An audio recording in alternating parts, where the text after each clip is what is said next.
નમસ્કાર વિદ્યાર્થી મિત્રો, આજના વિડીયોની અંદર આપણે ધોરણ 10 વિષય ગુજરાતીનું રિપીટેડ એક્ઝામ 2026 માટેના મોસ્ટ આઈએમપી પેપરનું સોલ્યુશન કરીશું તથા મિત્રો કયા કયા પ્રશ્નો તમારે અગત્યના છે અને કેવા પ્રકારના નિબંધ તથા વ્યાકરણ કેવું આવશે એ સંપૂર્ણ ચર્ચા આપણે આજના વિડીયોની અંદર કરવાના છીએ. તો ખાસ મિત્રો વિડીયોને અંત સુધી જુઓ, બીજા મિત્રોને શેર કરો, આ ઉપયોગી વિડીયો માટે આપણી ચેનલને સબસ્ક્રાઈબ કરી દેજો. મિત્રો સેમ પેપર નહીં આવે પણ આ પેપરના પ્રશ્નો છે ને એ તમારા માટે અગત્યના કહેવાય, કારણ કે આ બોર્ડ એક્ઝામમાં પૂછાયેલા છે.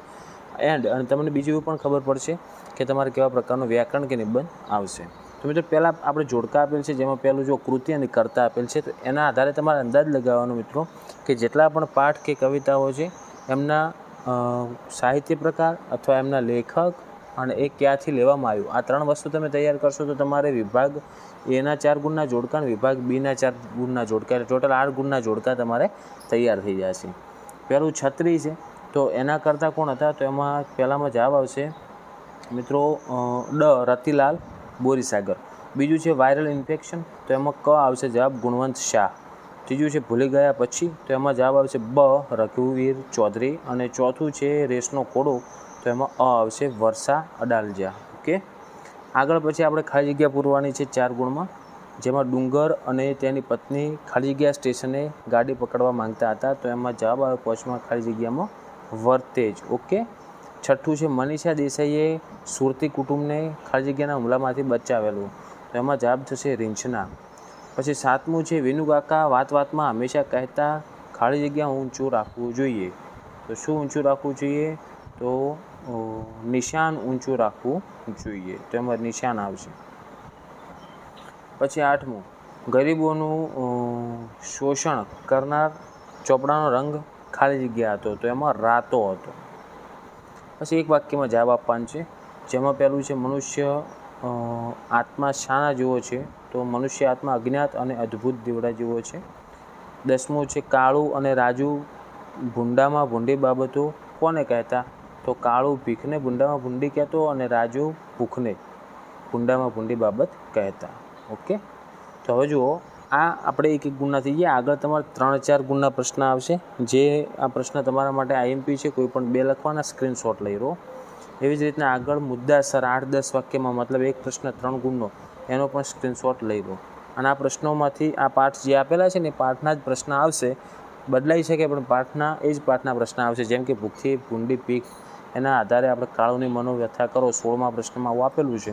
તો હવે એ પાઠનો બીજો પ્રશ્ન એની જગ્યાએ આવી શકે, અથવા આનો પણ આવી શકે, પણ બીજો પણ હોઈ શકે, પણ એ પાઠમાંથી જ આવશે.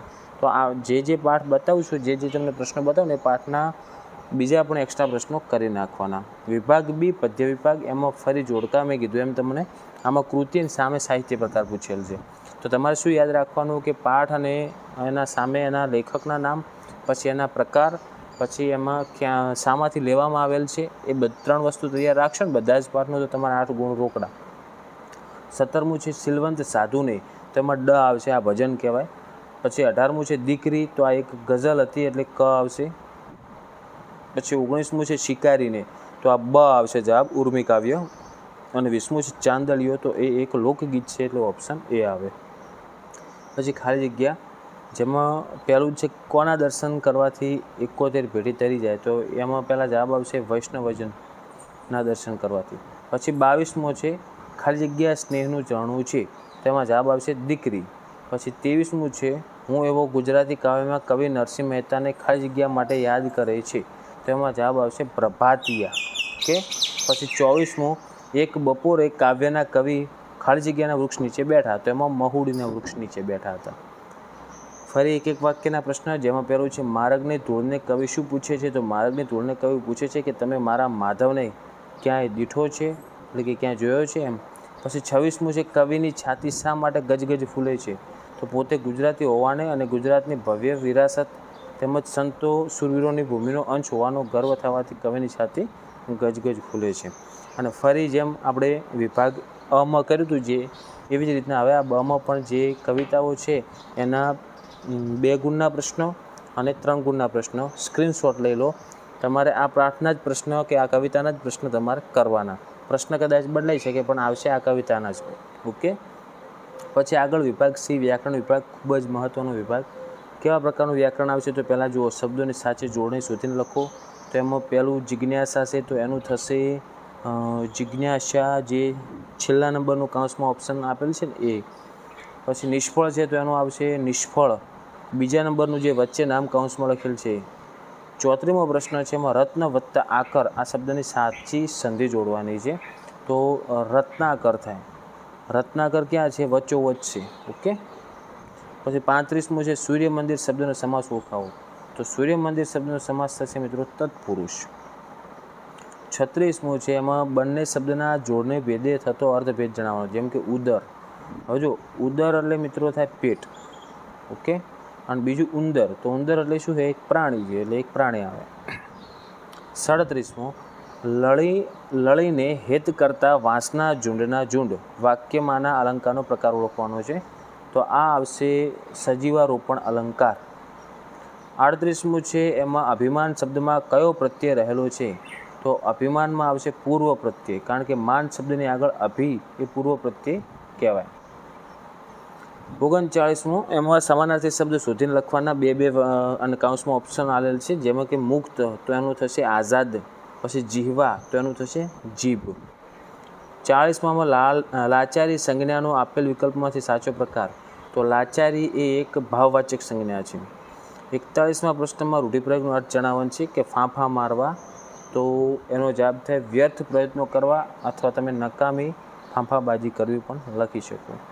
પછી 42માં કહેવતનો અર્થ આપવાનો છે, જેમ કે નહીં ઘરના કે નહીં કાટના. તો એનો જવાબ આવે કે બંને પક્ષને પ્રસન્ન રાખવા જતાં બંને બાજુથી ફેંકાઈ જવું, અથવા બે બાજુથી બગડવું. ઓકે. 43મું છે, એમાં શબ્દ સૌ માટે એક શબ્દ લખવાનો છે કે એક સાથે 100 વસ્તુઓ યાદ રાખવાની શક્તિ. તો એને કહેવાય સત્તાવધાની અથવા સત્તાવધાન શક્તિ. 44માં જેમ આગળ વિરોધી આપવાનું છે આપણે નિર્મળ, તો વિરોધી થશે મિત્રો નિર્મળનું થશે મલિન અથવા ગંદુ પણ થઈ શકે. ઓકે. ગંદુ લખો અથવા મલિન લખો ચાલે. 45મું છે, એમાં વાક્યને આપણે કર્મણીમાં ફેરવાનું છે કે બા માથું ઓળે છે. તો એમાં જવાબ આવે બાથી માથું ઓળાય છે. 46માં તળપદા શબ્દનું શિષ્ટ રૂપ કે જેમ કે સોમાહુ, તો એને શું કહેવાય? ચોમાસું. પછી 47માં તમારે વાક્યમાંથી વિશેષણ શોધીને એનો પ્રકાર જણાવવાનો છે. તો વાક્ય કેવું આપેલ છે કે ઉઘરાણીએ જઈએ ત્યારે સાથે 2-3 મિત્રો હોય. તો આમાં વિશેષણ કયું આવ્યું? 2-3. હવે આનો પ્રકાર શું કે સંખ્યાવાચક વિશેષણ. પછી 48માં આપણે વાક્યમાંથી ક્રિયા વિશેષણ શોધીને એનો પ્રકાર જણાવવાનો છે. તો સાહેબ કાંઈ પૂછે તો જવાબ ફટાફટ આપજે. તો આમાં મિત્રો ફટાફટ એ ક્રિયા વિશેષણ થયું, અને એનો પ્રકાર રીતવાચક ક્રિયા વિશેષણ. પછી 49માં કટાક્ષ શબ્દના ધ્વનિ ઘટકો છૂટા પાડવાના છે. તો તમારે લખવાનું મિત્રો એક અક્ષર લખવાનો, ક પ્લસ ટ પ્લસ આ પ્લસ ક્ષ, એવી રીતના. ઓકે. પછી 50મું છે, નીચેના કર્તરી વાક્યનું એક પ્રેરક વાક્યમાં રૂપાંતર કરવાનું છે કે મહંતે અગ્નિની પૂજા કરી. તો આ પ્રેરક વાક્ય હતું. હવે એનું આપણે જવાબ લખશું. મહંતે પ્રેરક વાક્ય બનાવવાનું છે કે મહંતે લોકો પાસે અગ્નિની પૂજા કરાવી. 51માં આપણે છંદ ઓળખવાનો છે કે હા પસ્તાવો વિપુલ જાણું સ્વરથી ઉતર્યું છે. તો આમાં આવશે મિત્રો મંદાક્રાંતા છંદ, કારણ કે 17 અક્ષર છે એટલે. પછી 52મું છે મિત્રો, જે છંદના પહેલા અને ત્રીજા ચરણની 13 માત્રા તથા બીજા અને ચોથા ચરણની 11 માત્રા હોય તે છંદનું નામ જણાવો. તો એનો જવાબ આવશે મિત્રો દોહરો છંદ. ઓકે. પછી હવે આપણે વિભાગ ડીમાં તમારે જોવાનું છે, સમજવાનું છે કેવા પ્રકારના પ્રશ્નો આવશે. જેમાં પહેલો જો આપણે આપેલ છે કે 15 વાક્યોમાં અર્થ વિસ્તાર કરવાનો છે. તો આ બંને અર્થ વિસ્તાર આઈએમપી કહેવાય, સ્ક્રીનશોટ લઈ લેજો. આગળ બીજા પણ તમે આઈએમપી શોધીને કરજો. 54મું છે, એમાં આપણે યોજાયેલ શિક્ષક દિનની ઉજવણી માટે અહેવાલ લખવાનો છે. અને 55મો છે, એમાં આપણે ગદ્યખંડને ત્રીજા ભાગમાં સંક્ષેપ કરીને યોગ્ય શીર્ષક આપવાનું છે. તો એનો પણ સ્ક્રીનશોટ લઈ લેજો.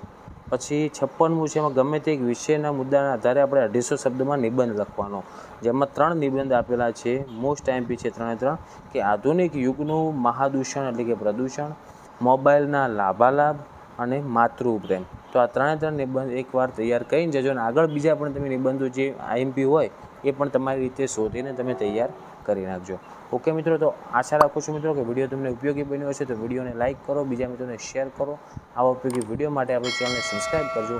અને જેટલા પણ વિદ્યાર્થીઓને ગુજરાતીની એક્ઝામ છે, દરેક વિદ્યાર્થીની એક્ઝામ માટે બેસ્ટ ઓફ લક. હવે મળીશું મિત્રો આપણે નેક્સ્ટ વિડીયોમાં. Thank you so much for watching my videos. Thank you so much.